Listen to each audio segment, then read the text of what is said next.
दलित पिछड़ों के मसीहा, सामाजिक न्याय के प्रोधा लालू प्रसाद यादव, अगर आप उनको पढ़ेंगे, गोपालगंज से रायसेन अगर उनकी किताब पढ़ेंगे तो आपको देखने को मिलेगा कि किस तरह से सामंतवादी और मनुवादी व्यवस्था के खिलाफ मुखर होकर अगर किसी ने आवाज़ उठाई है तो बिहार के अंदर लालू प्रसाद यादव वो जो है व्यक्ति हैं जिन्होंने कभी भी सामंतवादी और मनुवादी व्यवस्था के आगे अपने घुटने नहीं टेके हैं।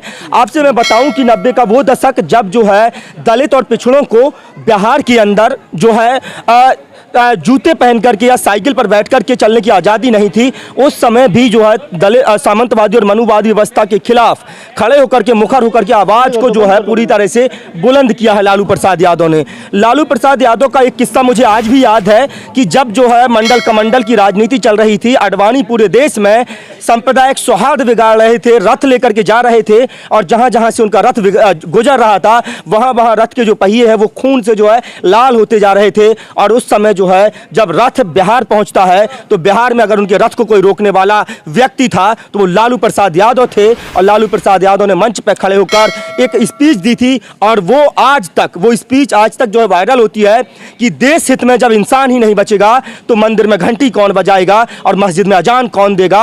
आडवाणी जी अपनी रथ यात्रा को स्थगित कर दीजिए, अपनी रथ यात्रा को यहाँ बंद कर दीजिए। और उन्होंने बिहार के अंदर रथ को नहीं घुसने दिया था। ये लालू प्रसाद यादव हैं।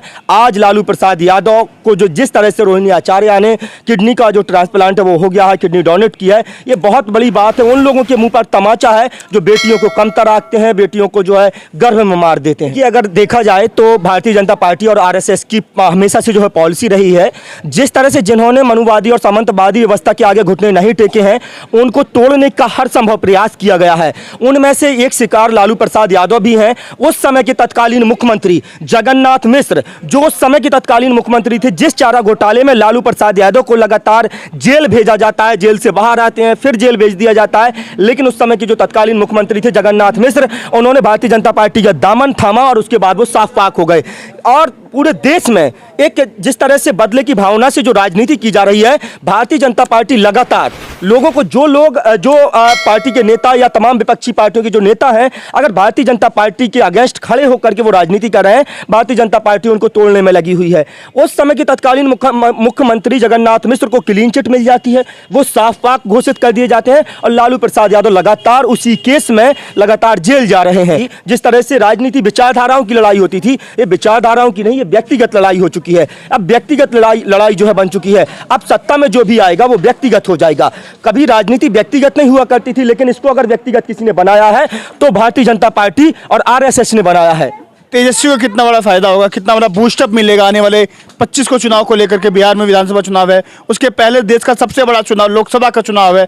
लालू जी का रहना, लालू जी की दिशा निर्देश, लालू जी की मौजूदगी विपक्ष के लिए और तेजस्वी के लिए कितना बड़ा बूस्टअप होगा? बिल्कुल मैं बताऊंगा कि हालांकि उनको राजनीति भले विरासत में मिली हो, तेजस्वी यादव वो नेता हैं जिनको राजनीति विरासत में मिली है, लेकिन कहा कि विरासत से तय नहीं होगी, सियासत के फैसले उड़ान तय करेगी आसमान किसका है। उन्होंने अपने दम से, जब उनके पिता लगातार जो है बीमारी से जूझ रहे थे, उनके पिता को कभी रांची कभी किसी और जेल में शिफ्ट किया जा रहा था, पिता जेल में थे, उन सब जो है चीज़ों को फेस करते हुए उस जो है नेता ने, एक युवा नेता ने, मात्र जो है 31-32 साल के एक युवा नेता ने वहाँ पर चुनाव लड़ा। इतनी बड़ी पार्टियों से मुकाबला करते हुए बिग लार्जेस्ट पार्टी बन करके बिहार में उभरना और उसके बाद अब जो है सत्ता का जो है पलटवार करना और अब उप मुख्यमंत्री फिर दोबारा से बन जाना, चाचा का जो नीतीश है उनका सम्मान करना, तो राजनीति में ये जो है संभव है। परिपक्वता दिखाई देती है। बिल्कुल तेजस्वी में जो परिपक्वता है और 32 साल के एक नौजवान में तो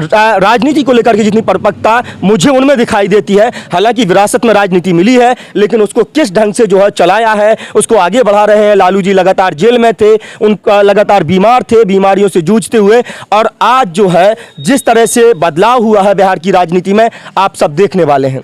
कहा यह भी जाता है कि बुलंदियों पर पहुंचना बड़ी बात नहीं है, लेकिन बुलंदियों पर ठहरना काबिल माना जाता है। बिल्कुल बुलंदियों पर ठहरे हैं वो, बुलंदियों को उन्होंने जो जहां पर है मुकाम पर उसको उन्होंने मेंटेन किया है।